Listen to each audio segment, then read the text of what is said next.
सफलता की ओर चैनल में आप सभी का स्वागत है। आज हम क्लास 12th की आरोह भाग 2 का कविता 2 कविता दूसरी पढ़ाएंगे, जिसका नाम है पतंग, और उसके लेखक हैं आलोक धनवा। इनका जन्म सन 1948 ईस्वी मुंगेर बिहार में हुआ था। मुंगेर कहाँ है? बिहार में। इनकी प्रमुख रचनाएं हैं। पहली कविता जनता का आदमी कब प्रकाशित हुआ? 1972 में प्रकाशित हुआ। उसके बाद भागी हुई लड़कियां, ब्रूनो की बेटियां से इनकी प्रसिद्धि मिली। जो इनकी ये ब्रूनो की बेटियां रचना है, इससे इनको प्रसिद्धि मिली। दुनिया रोज बनती है, यह एकमात्र संग्रह है। और जो आलोक धनवा जी हैं, इनकी जो पतंग कविता है, इसी से ली गई है। और ये कविता जो है बहुत बड़ी है, और इसका पहला और दूसरा भाग लिया गया है, तीसरा भाग नहीं लिया गया है। इसलिए बता दे रहे हैं, जिससे अगर पूछ ले तो आप लोग को आता रहे। और कविता में कहा गया है कि ये आलोक धनवा जी ने पतंग कविता के माध्यम से बालक की सुरक्षा और उनके उमंगों का बड़ा ही सुंदर चित्रण प्रस्तुत किया है। यह कविता बिंबों के माध्यम से एक नई दुनिया की ओर प्रवेश करती है, जिस दुनिया में शरद ऋतु का चित्र है। पहले इस कविता में मतलब इस कवि ने बिंब का प्रयोग किया। बिंब बाद अभी बता देंगे हम बिंब क्या होता है।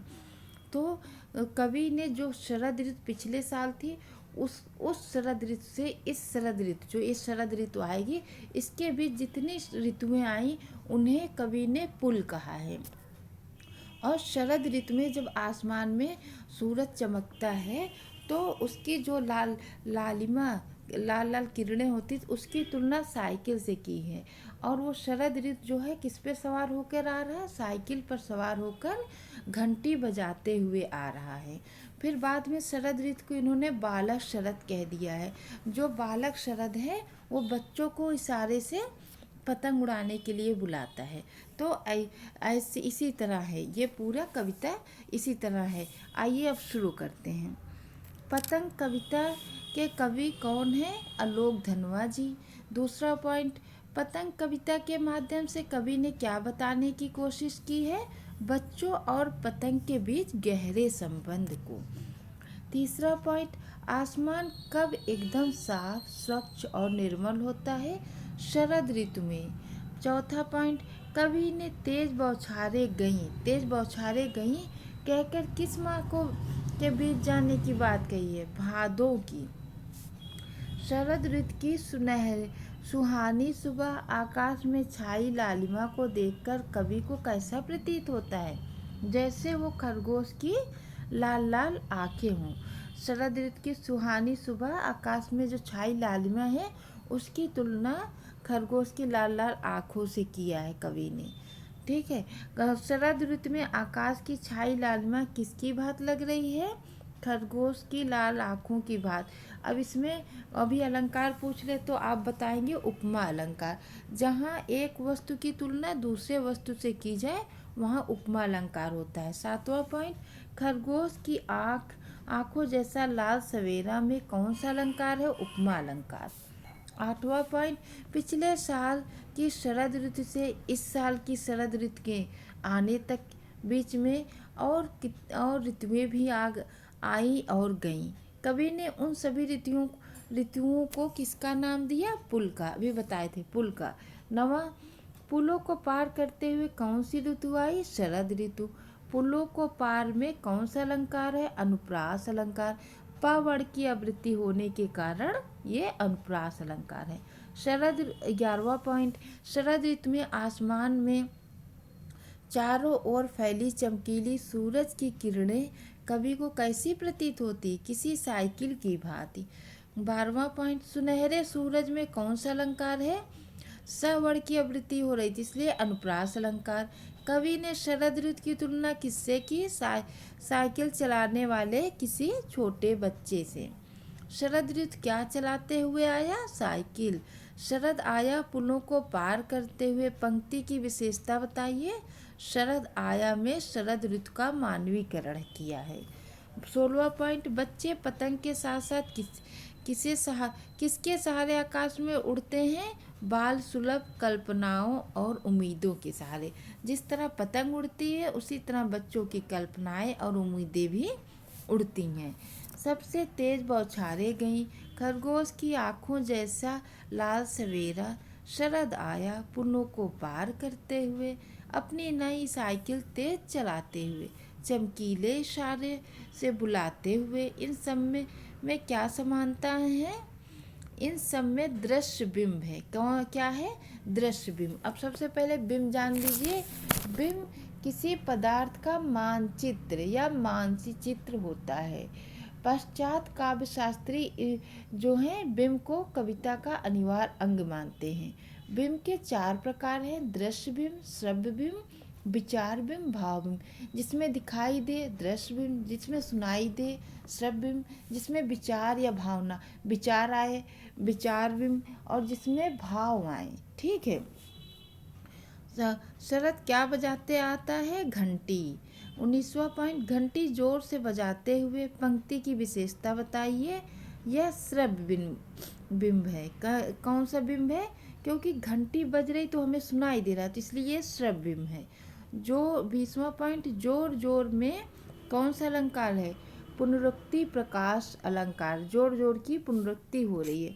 शरद ऋतु में एकदम साफ स्वच्छ आकाश और सुहाना मौसम कवि को कैसा प्रतीत होता है? मुलायम। ये हमें स्पर्श कर रहा, तभी तो मुलायम पता चलेगा। कौन सी ऋतु आकाश को एकदम मुलायम बना देती है? शरद ऋतु। आकाश को एकदम मुलायम किसने बनाया? अब शरद ऋतु को यहाँ कवि ने बालक कह दिया। बालक शरद ने। बालक शरद बच्चों के झुंड को कैसे इशारे करके बुलाता है? चमकीले इशारे करके। कविता में चमकीले विशेषण किसके लिए प्रयोग हुआ? इशारे के लिए, है ना। जो शरद ऋतु था अब उसे बालक कह दिया। पतंग कविता के आधार पर बताएं कि चमकीले इशारे से कौन किसको बुला रहा है? बालक शरद पतंग उड़ाने वाले बच्चों को बुला रहा। 27वां पॉइंट, बालक शरद ने आकाश को एकदम मुलायम क्यों बनाया? ताकि बच्चे वहाँ क्या कर सकें? पतंग उड़ा सकें। 28वां पॉइंट, बालक शरद क्या चाहता है?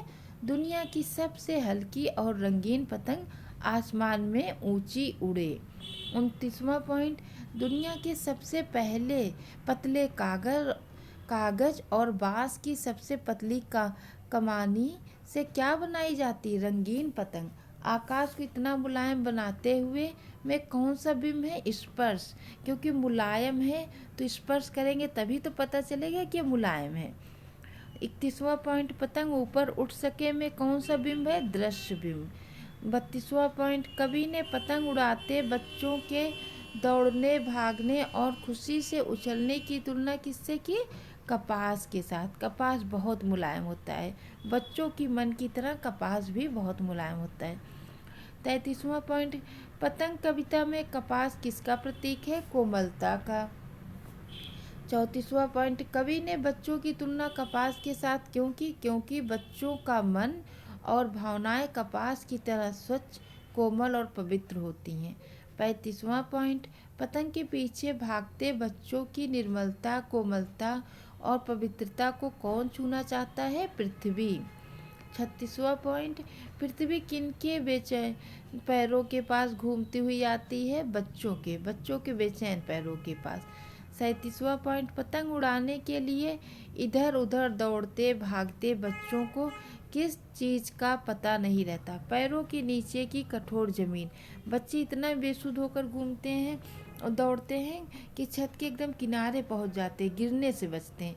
38वां पॉइंट, पतंग के साथ बच्चे कैसे दौड़ते हैं? बेसुध होकर। 39वां पॉइंट, बच्चे पतंग की डोर खींचते खींचते कहाँ तक पहुंच जाते हैं? छत के एकदम किनारे तक। 40वां पॉइंट, छतों के खतरनाक किनारों में किस बात का भय रहता है? गिरने का। 41वां पॉइंट, आसमान की ऊंचाइयों पर लहराती पतंग बच्चों के दिलों को किससे भर देती है? उत्साह, उमंग और खुशी से। 42वां पॉइंट, पतंग के पीछे तेजी से दौड़ते भागते बच्चों के पैरों से होने वाली आवाज़ कवि को कैसा प्रतीत होता है? मृदंग के समान। जब बच्चे दौड़ते हैं उससे जो आवाज़ आती है तो कवि को मृदंग के समान लगता है। पतंग उड़ाने वाले बच्चे चारों दिशाओं को किसके समान बजाते हैं? मृदंग के समान। कवि ने 44वां पॉइंट, कवि ने बच्चों के पतंग के पीछे एक जगह से दौड़ लगाकर दूसरी जगह और फिर थोड़ी देर बाद दूसरी जगह से पहली जगह तक पहुंचने की तुलना किससे की? झूलने से। जब झूला को झुलाते हैं तो ऊपर जाता है, फिर अपनी जगह आता है। उसी तरह बच्चे एक जगह से दूसरी जगह, दूसरे से तीसरे, फिर पहली जगह आ जाते हैं, तो उसकी तुलना उन्होंने झूला झूलने से की।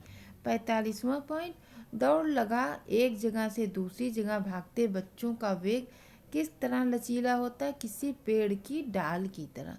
पतंग कविता में बच्चों के शरीर के लचीलेपन को कैसा बताया गया है? पेड़ की डाल के लचीलेपन जैसा। 47वां पॉइंट, पृथ्वी घूमती हुई आती है, उनके बेचैन पैरों के पास की क्या विशेषता है? या पृथ्वी का मानवीकरण किया है। पतंगबाजों के पैर कैसे हैं? बेचैन हैं, क्योंकि इधर उधर दौड़ रहे, तो उनके पैर कैसे हैं? बेचैन। दिशाओं को मृदंग की तरह बजाते हुए और डाल की तरह लचीले वेग से अक्सर में कौन सा अलंकार है? उपमा अलंकार, क्योंकि दिशाओं को मृदंग की तरह बजाते हुए। दिशा की तुलना मृदंग से और डाल की लचीलेपन की तुलना डाल की तरह लचीले वेग, उनके जो वेग हैं डाल की तरह लचीले, तो तुलना की जा रही, तो यहाँ उपमा अलंकार है। बच्चों की छतों से गिरने में कौन बचाता है? उनके रोमांचित मन के अंदर की खुशी और उनके शरीर का लचीलापन। जैसे ऐसे झुक जाते हैं फिर ऐसे हो जाते हैं, तो उन्हें कौन बचाता है? उनके अंदर की खुशी और उनके शरीर का लचीलापन। 51वां पॉइंट, बच्चों को के रोमांचित शरीर का संगीत क्या करता है? उनको गिरने से बचाता है। 52वां पॉइंट, पतंगों की धड़कती ऊंचाइयां बच्चों के साथ क्या करती हैं? उन्हें थाम लेती हैं। 53वां पॉइंट, पतंगों की ऊंचाइयों कैसे बताई गई है? धड़कती। 54वां पॉइंट, बच्चे अपने पतंग के साथ आसमान में कैसे उड़ते हैं? अपने रंध्रों के सहारे, यानी अपनी कल्पनाओं, भावनाओं और खुशी के सहारे। 55वां पॉइंट, धड़कती ऊंचाइयां पंक्ति की क्या विशेषताएं हैं? इसमें दृश्य बिंब है। धड़कती ऊंचाइयां, उसको हम देख सकते हैं, तो इसमें इस पंक्ति में क्या विशेषता है? इसमें दृश्य बिंब है। पतंगों के साथ वो भी उड़ रहे से कवि क्या आशय है? बच्चों के मन में आकाश छू लेने का एहसास। 57वां पॉइंट, बच्चे किनके साथ उड़ रहे हैं? पतंगों के साथ। बच्चे और निडर कब हो जाते हैं? जब वो एक बार छत से नीचे गिरकर बच जाते हैं। 59वां पॉइंट, पतंग उड़ाते बच्चे छतों के किनारों से नीचे गिर जाते हैं और बच जाते हैं, तो क्या होता है? उनके अंदर आत्मविश्वास और अधिक बढ़ जाता है और उनका डर खत्म हो जाता है। गिरकर बच जाते हैं में कौन सा अलंकार है? विरोधाभास।